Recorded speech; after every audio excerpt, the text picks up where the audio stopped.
नमस्कार, मेरा नाम सौरभ द्विवेदी है। ये इंडियन एक्सप्रेस हिंदी का कार्यक्रम है सदन, जिसमें हम देश की सबसे बड़ी पंचायत के भीतर और बाहर हो रही चर्चाओं पर चर्चा करते हैं। आजकल बातें करने का जमाना कुछ ज्यादा है, इसलिए हमें लगा कि कुछ अंतर्दृष्टि हम विद्वानों के मार्फत आप तक भी पहुंचा पाएं। इससे पहले कि हम बात को आगे बढ़ाएं, जिस संविधान का बार बार जिक्र हो रहा है, जिस संसद की बात हो रही है, वहां हमारी और आपकी मूल प्रस्तावना, मूल किताब जिनके निर्देशन में लिखी गई, जरा उनका एक बयान सुन लेते हैं। बयानों के इस कोलाहल के बीच ये बात कही थी बाबा साहब भीमराव अंबेडकर ने। तारीख थी 25 नवंबर 1949। विवाद शुरू हुए तो बाबा साहब का बयान था, संविधान का क्रियान्वयन पूर्णतया संविधान के प्रकार पर निर्भर नहीं करता है। संविधान केवल विधायिका, कार्यपालिका और न्यायपालिका जैसे अंगों के लिए व्यवस्था कर सकता है। राज्य के इन अंगों का क्रियाकरण जिस पर निर्भर करता है वो है जनता और उसके द्वारा स्थापित किए गए राजनीतिक पक्ष, जो उसकी इच्छा और नीति पालन करने के साधन होते हैं। पिछले 1-1.5 महीने से हम देश में गतिरोध देख रहे हैं। चीफ जस्टिस ऑफ इंडिया के एक फौरी टिप्पणी से शुरू हुआ आक्रोश पहले एक इंस्टाग्राम आंदोलन में तब्दील हुआ, और फिर जब इसे ये चुनौती दी गई कि नए जमाने की जनता सिर्फ मीम के जरिए और लाइक्स के जरिए ही अपना प्रतिरोध दर्ज करा सकती है, ऑफलाइन व्यवस्थाओं को बदलने के लिए सड़क पर नहीं उतर सकती, तब आंदोलन ने अपना स्वरूप भी बदला और अपने हिस्से का अक्षांश और देशांतर भी पाया, जो कि था सवाई राजा जयसिंह द्वितीय द्वारा बनाई गई वेधशाला जंतर मंतर के पास स्थित प्रदर्शन स्थल। लेकिन शुरुआती दौर में लगा कि इन नाराज नायकों के पास इंटरनेट के एक फौरी तौर पर दिया गया नैरेटिव तो है, पर वो नायक नहीं जिसकी नैतिकता के इर्द गिर्द देश की जनता को गूंथा जा सके। ऐसे में सामने आए सोनम वांगचुक, जिनका आमरण अनशन इस आंदोलन को एक नैतिक बल दे गया।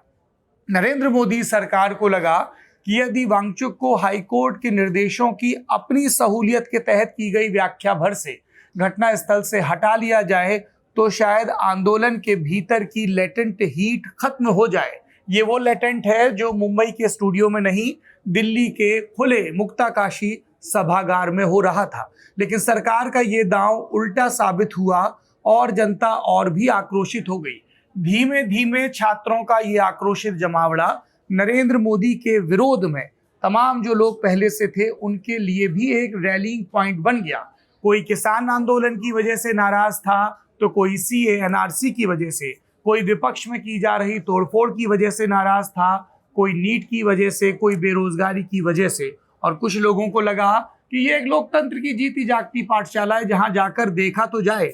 जिस देश में जेसीबी की खुदाई को देखने के लिए भी लोग घंटों ठहर सकते हैं, वहां पर एक जागृत आंदोलन को देखने के लिए तो जाया ही जा सकता है। लेकिन सवाल अब ये पूछा जा रहा है कि एक तरफ प्रधानमंत्री हैं जो फास्ट ट्रैक कोर्ट की बात कर रहे हैं, उनके मंत्री हैं जितेंद्र सिंह जो कह रहे हैं कि हम बातचीत के लिए तैयार हैं, जगत प्रकाश नड्डा हैं वो भी इसी तरह के बयान दे रहे हैं प्रेस कॉन्फ्रेंस में। दूसरी तरफ कांग्रेस पार्टी है जो इस बात को लेकर अड़ी हुई है कि हम छात्रों के मुद्दों पर तो मुखर हैं, लेकिन हम जंतर मंतर के सीजेपी के झंडे तले अपने सबसे बड़े नेता राहुल गांधी को नहीं भेजेंगे, क्योंकि हमें आम आदमी पार्टी और उससे पहले इंडिया अगेंस्ट करप्शन का सबक याद है। इसीलिए राहुल गांधी कभी प्रधानमंत्री के आवास के बाहर जाते हैं और ठीक आज के दिन की बात करें तो वो बापू की स्मृति में बनी जगह पर जाते हैं, और भी सांसदों को लेकर।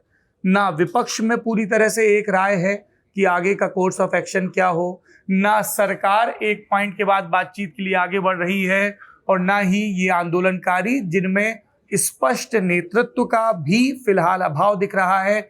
इसीलिए हिंसा की छिटपुट घटनाएं अब आंदोलनकारियों की तरफ से भी देखी जा रही हैं, जो उनके आंदोलन के नैतिक बल को लगातार कमजोर कर रही हैं। ये कहना बहुत आसान है कि कुछ पत्रकारों ने, जिनके लिए गोदी मीडिया का टर्म इजाद किया गया, आपको गलत साबित किया, लेकिन उनके गलत को आप कैसे सही साबित कर रहे हैं? भीड़ को हिंसा में और हिंसा को जायज मुहावरों में तब्दील करके, जो कि कतई स्वीकार नहीं हो सकता। यदि पुलिस की छात्रों पर बजती लाठियां क्रूर हैं और गलत हैं, तो उतना ही गलत है भीड़ का पत्रकारों को दौड़ाना, मारपीट करना या फिर चुनिंदा वर्दीधारियों को अकेले में पाकर आक्रोश जताना। यदि सब तरफ से ऐसे ही मत्स्य न्याय होने लगेगा तो देश की सबसे बड़ी पंचायत के बाहर सत्यमेव जयते के नारे का कोई मतलब नहीं रह जाएगा। इंडियन एक्सप्रेस में अब हम सदन में रियल पॉलिटिक्स पर बात करेंगे, पर मुझे लगा कि उसके पहले ये बात भी कह देनी जरूरी है, जो इंस्टाग्राम की रील्स के बीच और अच्छे से देशभक्त के म्यूजिक के बीच कहीं दब कर न रह जाए, क्योंकि इन आंदोलनों के बाद भी विमर्श जारी रहेगा। हमारे साथ बातचीत करने के लिए मकर द्वार के बाहर क्या झगड़ा हुआ, कांग्रेस ने अचानक से शाम के वक्त अपनी रणनीति क्यों बदली, प्रियंका गांधी पत्रकारों पर क्यों बिफरी, भारतीय जनता पार्टी की तरफ से मांग से क्यों भाग रहे हैं, चर्चा से क्यों भाग रहे हैं, इसका प्रदर्शन किसने किया, बीजेपी में अंदर खाने क्या चल रहा है, और जिनके पीठ पर लाठियां टूटी वो छात्र जब डिटेन किए जाते हैं या कुछ और चिन्हित कर तो थानों में और कचहरी में उनके साथ क्या हो रहा है, ये भी आपको जानना चाहिए। इन विषयों पर बात करने के लिए हमारे साथ मेरे 3 विद्वान सहयोगी पत्रकार मौजूद हैं। मेरे बाईं तरफ हैं पिछले 20 साल से राजनीति कवर कर रहे इंटरनल सिक्योरिटी और पॉलिटिक्स के जर्नलिस्ट दीप्तिमान नाम है, पश्चिमी चंपारण के रहने वाले हैं, उत्तर प्रदेश की भी मानद नागरिकता है, काहे से कि एयरपोर्ट गोरखपुर का इस्तेमाल करते हैं। राष्ट्रीय स्वयंसेवक संघ पर भी इनकी भरपूर पकड़ है, पर संघ पर किसी को ज्यादा पकड़ का दावा नहीं करना चाहिए, बीजेपी भी नहीं करती है, कहती है कि हम उनकी पकड़ से मुक्त हैं, सिर्फ मार्गदर्शन लेते हैं। दीप्तिमान जी इतने एडेप्टिव नेचर वाले पॉलिटिकल पत्रकार हैं कि जब इनसे हमने शूट शुरू होने के पहले पूछा कि आपका रोल क्या है, तो बोले कि हम तो स्टेपनी हैं। लोगों ने कहा कि एथेनॉल के ज़माने में स्टेपनी बहुत ज़्यादा ज़रूरी है, कब सड़क दगा दे जाए और कब फ्यूल पता नहीं रहता। उनके बगल में अपूर्वा विश्वनाथ जी हैं, नेशनल लॉ यूनिवर्सिटी लखनऊ से पढ़ी हैं, वकालत की पढ़ाई की और पिछले 12 साल से कोर्ट कचहरी कवर कर रही हैं। और दाईं तरफ असद हैं, असद से आप सदन के पिछले एपिसोड्स में भी मिले हैं, इसलिए इस बार हम आपको लंबे परिचय से फारिग कर देते हैं। सबसे पहले आप मुझे ये बताइए असद साहब कि मकर द्वार के बाहर क्या हुआ। देखिए ये तो पहले से तय था कि ऑपोजिशन के सारे सांसद आज भी मकर द्वार पे रोज ही प्रोटेस्ट करते हैं, और ये हर सेशन में हम देखते हैं कि ऑपोजिशन के सारे एमपीज मकर द्वार पे जाके जो भी उस टाइम का इशू होता है उस पर प्रोटेस्ट करते हैं। बट आज एनडीए के भी एमपीज, बीजेपी के भी एमपीज उसी जगह पर प्रोटेस्ट करने पहुंचे। उनका ये आरोप था कि कांग्रेस संसद में जो डिस्कशन होना चाहिए नीट और पेपर लीक्स पे उसको होने नहीं दे रही है, ऐसा बीजेपी वालों का आरोप था। इसी मुद्दे को लेकर वहां पे प्रोटेस्ट शुरू हुआ दोनों तरफ से। एक तरफ ऑपोजिशन के सारे कौन था अपोजिशन में? सोनिया गांधी थी, सोनिया गांधी जी थी, राहुल गांधी, प्रियंका गांधी, कांग्रेस के और बाकी सारे सांसद, अखिलेश यादव, सारी प्रमुख पार्टियों के बड़े नेता वहां पे मौजूद थे। कल्याण बनर्जी भी थे। जी जी जी, नहीं कल्याण बनर्जी अभी सस्पेंडेड हैं तो वो नहीं थे, भीतर नहीं थे। नहीं। तो कांग्रेस के, तो वहां पर जब प्रदर्शन शुरू हुआ तो भाजपा की तरफ से और एनडीए की तरफ से संजय झा, मनोज तिवारी और भी कई सांसद नारे लगाना शुरू कर दिए, और वो लोग थोड़ा इधर विपक्ष के खेमे के पास आने लगे, जिसमें कि थोड़ा मतलब गहमा गहमी भी हो गई दोनों पक्षों के बीच में। और उधर से जब इधर वाले लोगों की तरफ देख के नारे लगाए जा रहे थे तो प्रियंका गांधी सबसे आगे बढ़ के उस तरफ भी देखकर और उनके एकदम फेस के सामने आकर, रूलिंग पार्टी के एमपीज के फेस के सामने आकर उन्होंने भी प्रधानमंत्री और धर्मेंद्र प्रधान जी के अगेंस्ट रिपीटेडली नारे लगाए। तो ये एक घटनाक्रम सुबह का रहा कि दोनों तरफ के एमपीज आमने सामने आए, प्रोटेस्ट हुआ और काफी आप कहेंगे कि एक तरह से थोड़ा सा गर्म माहौल हो गया वहां पे। जी, सत्ता पक्ष की तरफ से क्या रहा? हमारे सामने जितेंद्र सिंह का बयान है गृह मंत्री अमित शाह से मुलाकात के बाद कि हम छात्रों से बातचीत के लिए हमेशा तैयार हैं, नड्डा के आवास या सरकारी कार्यालय में वो लोग आ सकते हैं, और 4 बार बात करने की कोशिश की। और उसके पहले प्रधानमंत्री का एक्स पर बयान है कि देश के युवाओं का हित हमारी सर्वोच्च प्राथमिकता है और केस के त्वरित निस्तारण के लिए पेपर लीक के मामलों के हम फास्ट ट्रैक कोर्ट का गठन करेंगे। सत्ता पक्ष का तो अभी मेन जो उद्देश्य है वो यही है कि बातचीत जो है उसका सिलसिला जो है वो जारी किया जाए। किसी तरह से कॉकरोच जनता पार्टी, सोनम वांगचुक, ये दोनों से बातचीत करके इस समस्या का जो इम्पासे है उसका कोई हल निकाला जाए, क्योंकि सदन को संभालना एक बात है और जंतर मंतर पे जो प्रोटेस्ट हो रहा है उसको संभालना एक कंप्लीटली दूसरी बात है। क्योंकि सदन में तो आप पॉलिटिक्स के जरिए आप बहुत सारे आरोप लगा सकते हैं, लेकिन विद्यार्थियों पर और युवाओं पर इस तरह के आरोप लगाना बड़ा मुश्किल होगा और उसको जनता स्वीकार भी नहीं करेगी। तो अभी तो सबसे बड़ा उद्देश्य यही है और इसीलिए आज जितेंद्र सिंह ने कहा भी कि हमने वहाँ खबर भिजवाई है, हम चाहते हैं कि हमारे दरवाजे खुले हैं। अच्छा, एक कम्युनिकेशन चैनल खोल रखा है फाइनली। एक कम्युनिकेशन चैनल खुला हुआ है। हमारे पास ये भी खबर है कि सोनम वांगचुक से भी बैकरूम चैनल से कुछ बातचीत जारी है और गवर्नमेंट जो है वो कीन है किसी न किसी रेजोल्यूशन पे पहुंचने की, कि कोई मिडिल ग्राउंड हम ढूंढें। गवर्नमेंट इस चीज़ के लिए अभी बिल्कुल तैयार नहीं है कि वो धर्मेंद्र प्रधान का रेजिग्नेशन दिलवाए। वो अभी सरकार इसके लिए बिल्कुल तैयार नहीं है, लेकिन किसी और मिडिल ग्राउंड, कुछ और मांग हो। क्या मिडिल ग्राउंड हो सकता है दीप्तिमान? कई लोगों ने ये बात कही कि अगर आप स्टांस देखें तो सीजेपी अभी भी अपने मूल स्टांस पे अड़ी हुई है कि धर्मेंद्र प्रधान का इस्तीफा। सोनम वांगचुक ने थोड़ा सा टोन डाउन किया है और कहा कि यदि संसद में विस्तार से बहस हो, जवाबदेही तय हो, तो वो अब इस पे नहीं अड़े हैं। तो सरकार को लग रहा है कि इसके बीच कहीं रास्ता निकलेगा।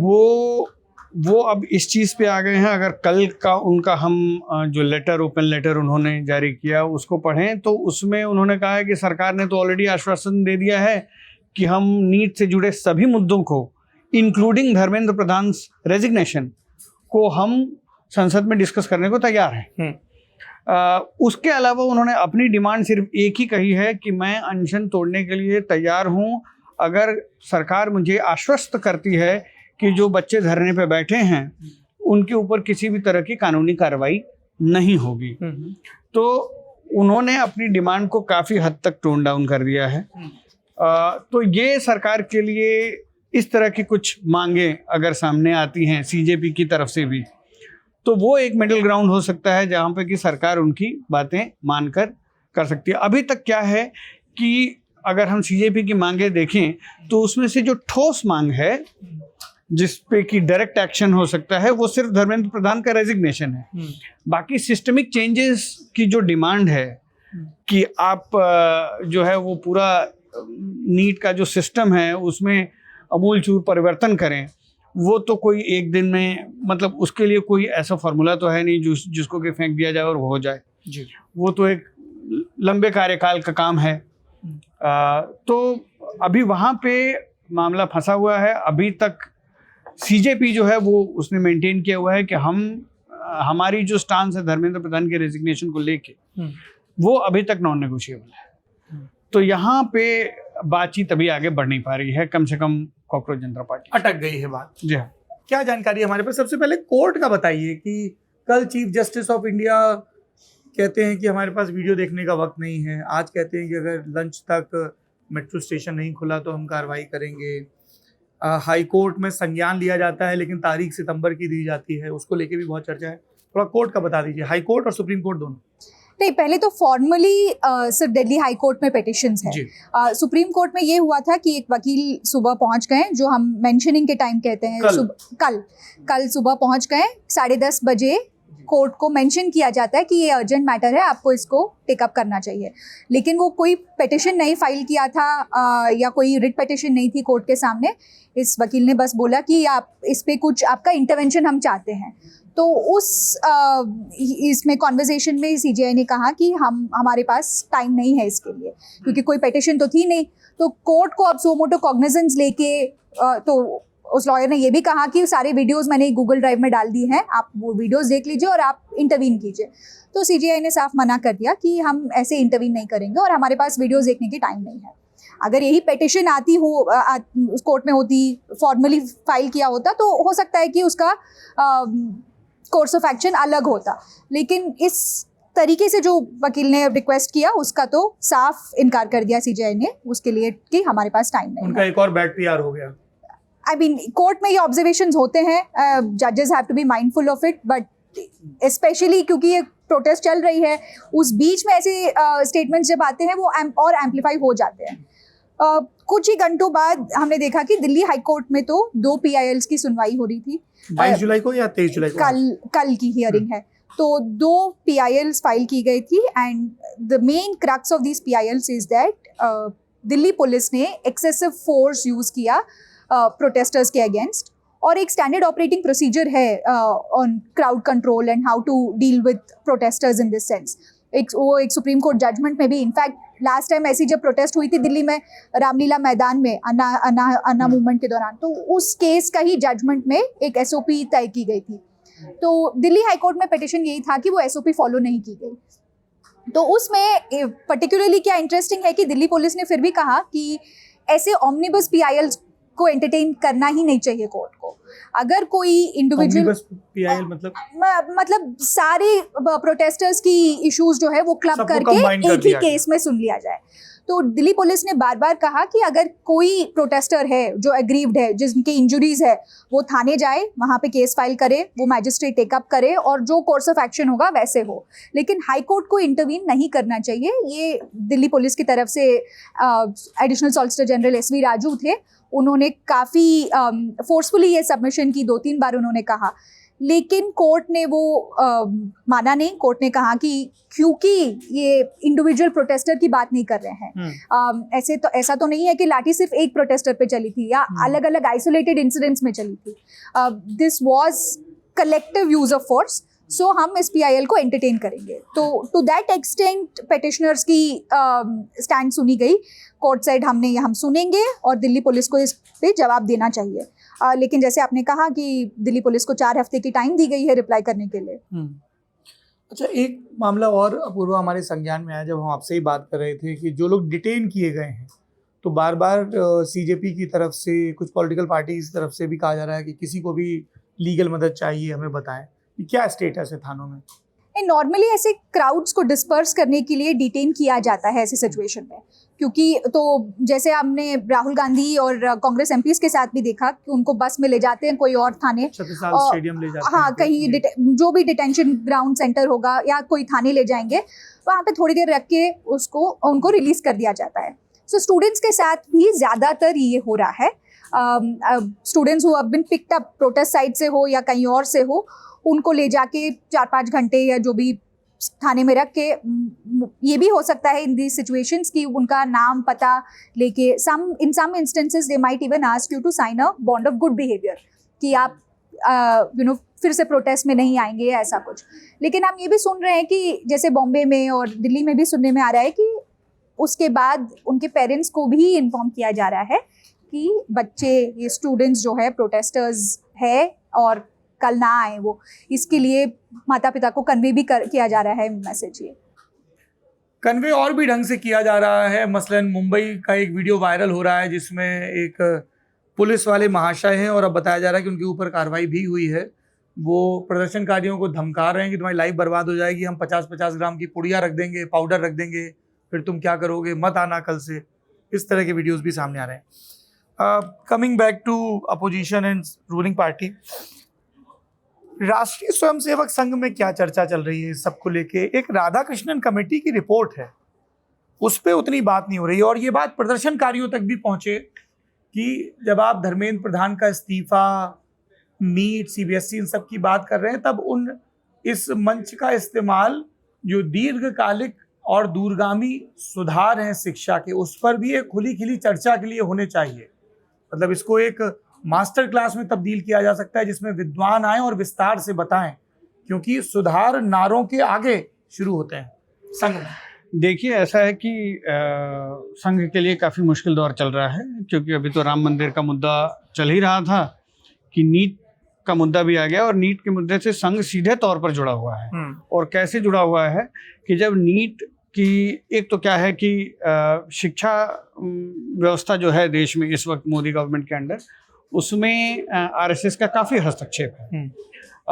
उसके अलावा नेशनल एजुकेशन पॉलिसी से लेके कई सारी पॉलिसी में इनका योगदान रहा है, और कई लोग कहते हैं इनके मार्गदर्शन में नेशनल एजुकेशन पॉलिसी बनाई गई है। तो उस हिसाब से जो है काफ़ी हस्तक्षेप रहा है हमेशा से शिक्षा के स्थान में मोदी सरकार में संघ का। नीट की जब 2024 का पेपर नीट का लीक हुआ, तो उसके बाद जो है इसरो के पूर्व चेयरमैन राधाकृष्णन जी के अंडर एक कमेटी बनाई गई जी। उस कमेटी में सभी जगह से जो है वो सुझाव मंगाए गए, जिसमें कि आरएसएस के अनुषांगिक संगठन जो हैं, जैसे कि शिक्षा संस्थान, उत्थान न्यास, विद्या भारती, अखिल भारतीय विद्यार्थी परिषद, इन सबों ने अपने अपने सुझाव दिए। उनके बेसिस पे करीब करीब 101 रिकमेंडेशंस की एक रिपोर्ट बनाई गई। लेकिन वो रिकमेंडेशंस अभी तक जो हैं वो पार्शली ही इम्प्लीमेंट हुए हैं, यानी कि उसमें जो ऑपरेशनल और एडमिनिस्ट्रेटिव पार्ट है कि भाई कैसे रोज़ दिन का काम कैसे चलेगा एनटीए में, रोज़ दिन के एग्ज़ाम्स कैसे होंगे, उसके बारे में तो कुछ स्टेप्स उठाए गए हैं, कुछ कदम उठाए गए हैं। जैसे कि आपने थोड़ा सा एनटीए में वर्टिकल्स क्रिएट कर दिए कि अकाउंटेबिलिटी तैयार हो। फिर आपने जो है वो सेंटर्स का, जो एग्जामिनेशन सेंटर्स की जो एलोकेशन होती है, उसको थोड़ा सा टाइटन किया कि सही ढंग से एलोकेशन हो, सही जगह पे सेंटर्स पड़े। फिर आपने वहाँ पे सर्विलेंस बढ़ा दी, सीसीटीवी लगा दिया, फ्रिस्किंग वगैरह कर दी। लेकिन जिसको फंडामेंटल स्ट्रक्चरल चेंजेस कहते हैं, वो अभी तक बचा हुआ है। जैसे कि उनमें ये भी रिकमेंडेशन था कि एनटीए को एक ऑटोनमस प्रोफेशनली मैनेज्ड इंस्टीट्यूशन बनाया जाए। उस पर अभी तक कोई काम होता हुआ दिखता नहीं है।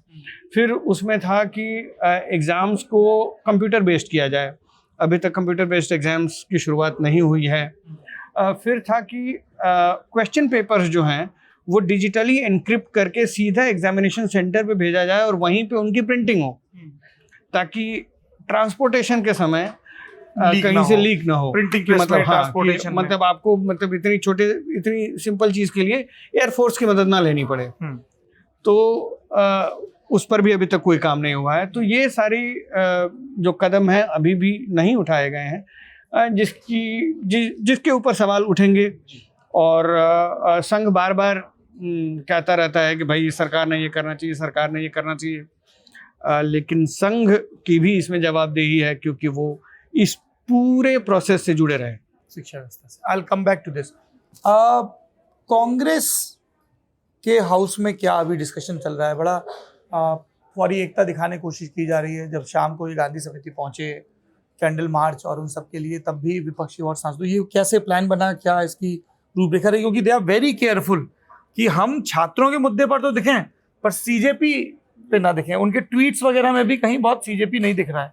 देखिए, कांग्रेस और विपक्ष जो है, कांग्रेस ने एक चीज़ आज कर ली है कि अपने विपक्षी दलों को एक चीज़ कह दी गई है कि आप और हम यूनाइटेड रहेंगे तभी ये लड़ाई आगे बढ़ पाएगी।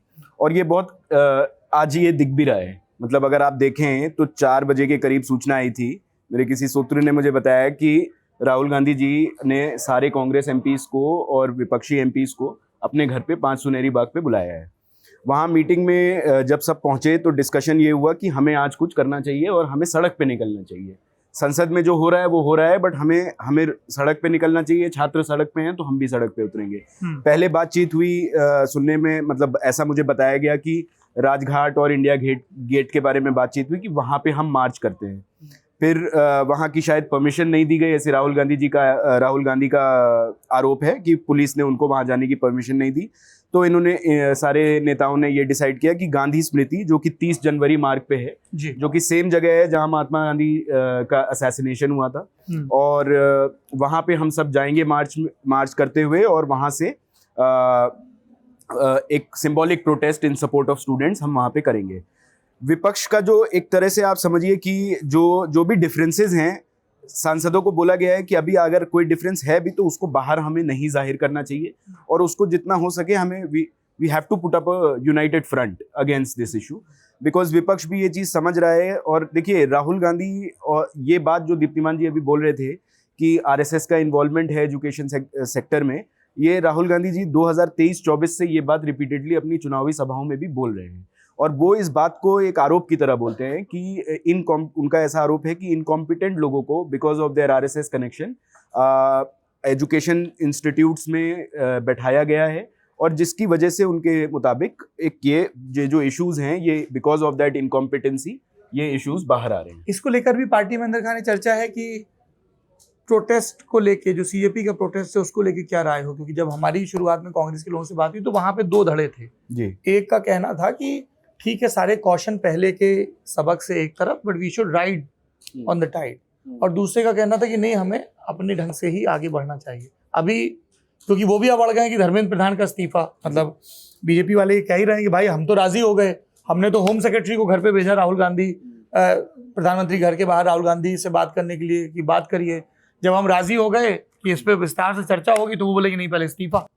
देखिए सीजेपी की स्टेज पे कांग्रेस अभी तक गई नहीं है और मुझे नहीं लगता पवन है खेड़ा गए हैं, पवन खेड़ा, हाँ मतलब बाकी एक दो लोग जो बहुत प्रमुख नेता हैं वो नहीं पहुंचे हैं अभी तक। विवेक तनखा जा रहे हैं, पवन खेड़ा जी एक दो बार गए हैं, लोगों ने ट्वीट किया है, सपोर्ट दिया है, बट ये बात एक तरह से निर्णय हो चुका है कि अभी तक कि कांग्रेस मतलब राहुल गांधी खासकर वहाँ अभी तक नहीं जाने के प्लान में है, और डिसीजन यही है कि हम बाहर से जितना हो सकेगा मूवमेंट को सपोर्ट देंगे, हम अपने प्रोटेस्ट करेंगे। अगर आप पिछले 3 दिनों की गतिविधियां देखिए तो मंडे को वायलेंस शहर में हुआ जब पुलिस ने क्रैकडाउन किया, ट्यूसडे को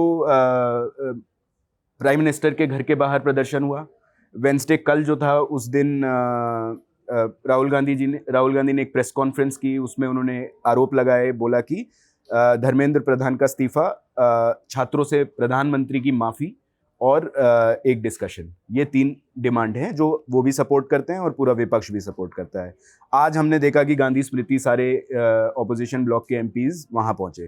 तो कांग्रेस और विपक्ष के खेमे में अभी यही बातचीत है कि हमें इस इशू को जितना हो सके हमें इस इशू पे एक्सटेंड करना है, सपोर्ट एक्सटेंड करना है और सॉलिडेरिटी में। और इस सॉलिडेरिटी में आम आदमी पार्टी और डीएमके दो शामिल नहीं है जी। आम आदमी पार्टी, क्योंकि अभी पंजाब में दोनों को लड़ना है एक दूसरे के खिलाफ। जी जी जी, ये बहुत सारे विपक्ष के जो नेता हैं जो नॉन कांग्रेस नॉन आम आदमी पार्टी के हैं, वो ये बात मान रहे हैं कि अभी कांग्रेस और आम आदमी पार्टी के बीच में किसी भी तरह का कोऑर्डिनेशन एक्सपेक्ट करना बहुत मुश्किल है, क्योंकि दोनों को पंजाब के चुनाव लड़ने हैं। हम पिछले कुछ दिनों से देख रहे हैं कि आम आदमी पार्टी कंसिस्टेंटली कांग्रेस को टारगेट कर रही है कि उनका जो प्रोटेस्ट है वो अंडरमाइन कर रहा है सीजेपी और छात्रों के प्रदर्शन को। आज भी कई आम आदमी पार्टी के नेताओं ने ऐसा ट्वीट किया है कि सोनम वांगचुक जी की पत्नी जो है उन्होंने बोला है कि कांग्रेस का जो प्रदर्शन था वो वीकेंड कर रहा है ये वाले प्रदर्शन को। तो ये अभी डिसीजन यही है कि हम छात्रों के मुद्दे पे बोलते रहेंगे, इशू उठाते रहेंगे इनसाइड आउटसाइड, बट वहाँ जाने का अभी कोई निर्णय नहीं है कांग्रेस का। एक आखिरी सवाल आपसे, मेरे सामने विकास पाठक और जतिन आनंद की एक रिपोर्ट भी है। बीजेपी की तरफ से क्राइसिस मैनेजमेंट में कौन लगा है? अमित शाह लगे हैं, जेपी नड्डा को आगे किया गया, क्यों किया गया? जरा वो एक थोड़ा इंटरनल मैकेनिज्म समझाइए। और ये पार्टी क्या ये मान रही कि उनसे गलती हुई, वो भाप नहीं पाए समय रहते? देखिए, ये तो पार्टी के कई नेता कह रहे हैं कि हमने एंटिसिपेशन में देरी की।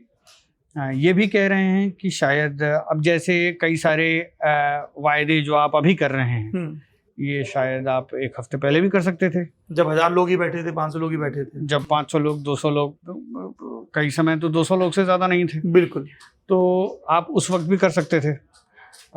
लेकिन आपने पहले फोर्स यूज़ किया, पहले आपने सोनम वांगचुक को हटाया, फिर उसके बाद लाठियां बरसाई, जिससे कि ये एक बहुत ही व्यापक जो है आंदोलन बन गया, जो कि बड़ा ही लोकलाइज्ड जो है सीजेपी और दिल्ली के जंतर मंतर का आंदोलन से अब जो है शहरों शहरों में, देश के सभी शहरों में बिल्कुल ये आंदोलन बन गया है। तो ये बीजेपी के अंदर भी इसको लेकर चिंता है, और खुलकर तो कोई सामने आकर रिकॉर्ड पे ये नहीं बोलेगा कि हमसे गलती हुई है, ये बीजेपी का स्टाइल नहीं है। लेकिन सभी जो है प्राइवेटली मानते हैं कि इसमें चूक हुई है और पार्टी प्रेशर में है इस चीज़ को लेकर, और एक क्राइसिस उन्होंने अपनी गलतियों से प्रेसिपिटेट कर दी है। जहाँ तक आपके पहले सवाल का जवाब है कि क्राइसिस मैनेजमेंट कौन कर रहा है, तो हम सभी को पता है कि इस पार्टी में क्राइसिस मैनेजमेंट जो है वो लार्जली चैनलाइज होता है अमित शाह जी के दफ्तर से। इस दौर में तो क्राइसिस प्रेसिपिटेट भी वहाँ से हुआ है और मैनेज भी वहाँ से किया जा रहा है। जाते जाते सदन का जो मेन एजेंडा है वो भी आपको बता दें कि आज आखिर हुआ क्या। इस पूरी चर्चा से आपको समझ में आ गया होगा कि सदन के बाहर ज़्यादा कुछ हुआ, पर भीतर की भी जानकारी ले लीजिए। सुबह 10:56 पर अल्पुजा से कांग्रेस के सांसद केसी वेणुगोपाल, उन्होंने लोकसभा में कार्य स्थगन प्रस्ताव, एडजर्नमेंट मोशन कहते हैं इसको अंग्रेजी में, नोटिस दिया। परीक्षा व्यवस्था में चल रहे संकट और 20 जुलाई को जंतर मंतर पर प्रदर्शन कर रहे छात्रों पर पुलिस कार्रवाई पर चर्चा की मांग की। राज्यसभा में ऐसी ही मांग रणदीप सुरजेवाला ने की। उसके पहले इंडिया गठबंधन के सांसदों की बैठक हुई, जिसमें राहुल गांधी, अखिलेश यादव, जयराम रमेश, सुप्रिया सुले, महुआ मोइत्रा आदि शामिल रहे। लोकसभा कार्रवाई शुरू हुई, विपक्ष ने नारेबाजी की, शोरगुल और प्रश्नकाल शुरू हुआ। राज्यसभा में जब प्रश्नकाल शुरू हुआ तो उसके पहले एक शोक प्रस्ताव हुआ, जिसमें पूर्वोत्तर के और उत्तर के कई राज्यों में बाढ़, भूस्खलन, बिजली और प्राकृतिक आपदाओं में जान गंवाने वालों को श्रद्धांजलि अर्पित की गई।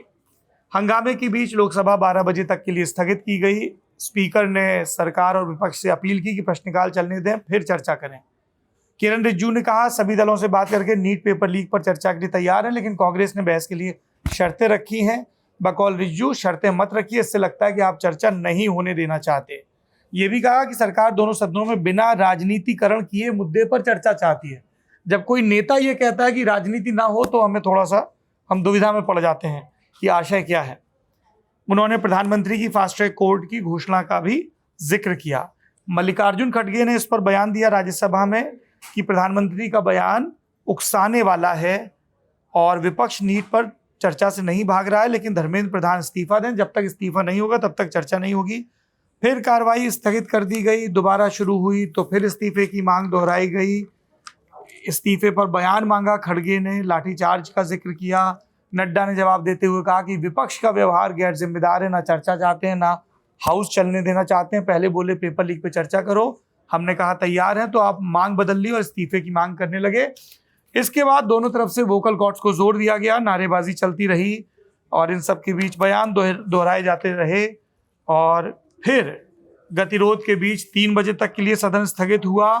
कहा गया पीठ से कि चौथा दिन है, आइए किसी विधेयक पर चर्चा शुरू करें, लेकिन ना चर्चा हुई, ना मर्यादा रखी गई।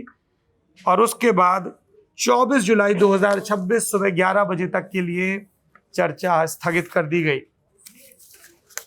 हम फिर आएंगे कल सदन का हाल लेकर अपने पॉलिटिकल रिपोर्टर्स के साथ, आपको ये बताने के लिए कि जिन पर चर्चा की जिम्मेदारी है, जिन पर कानून बनाने की जिम्मेदारी है, जिन पर गतिरोध दूर करने की जिम्मेदारी है, वो अपनी जिम्मेदारियां कितने अच्छे से निभा रहे हैं। जाते जाते आपको हमारे 2 पॉलिटिकल रिपोर्टर हैं जो आज यहाँ नहीं हैं, होपफुली कल होंगे, जतिन आनंद और विकास पाठक, उनकी रिपोर्ट के हवाले से बता देते हैं नड्डा ही क्यों। सौम्य हैं, मृदुभाषी हैं, छात्र राजनीति की बैकग्राउंड है, ये सब तो खूब बताया गया।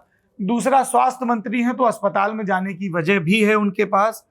तीसरा, बीजेपी प्रधानमंत्री या अमित शाह या राजनाथ सिंह के कद के व्यक्ति को सामने लाकर ये नहीं दिखाना चाहती थी कि सरकार बहुत ज़्यादा बैकफुट पर है। धर्मेंद्र प्रधान पर ही सारे इल्ज़ाम लग रहे हैं, इसलिए उनको भी आगे नहीं कर सकते थे। ऐसे में जेपी नड्डा को आगे किया गया कि ये भी ना लगे कि सरकार संवेदनशील है और ये भी ना हो कि ज़रूरत से ज़्यादा महत्व मिले। अध्यक्षी छोड़ने के बाद से कम चर्चा में थे, लेकिन अब नड्डा वापस से चर्चा में है। पर चर्चा सबसे ज़्यादा होनी चाहिए देश के शिक्षा सुधारों को लेकर, और उस पर हम बदस्तूर काम करते रहेंगे। आप देख रहे हैं इंडियन एक्सप्रेस हिंदी। सदन की ये पूरी इस सदन की कार्रवाई आपको कैसी लगी, कमेंट बॉक्स में जरूर बताइए।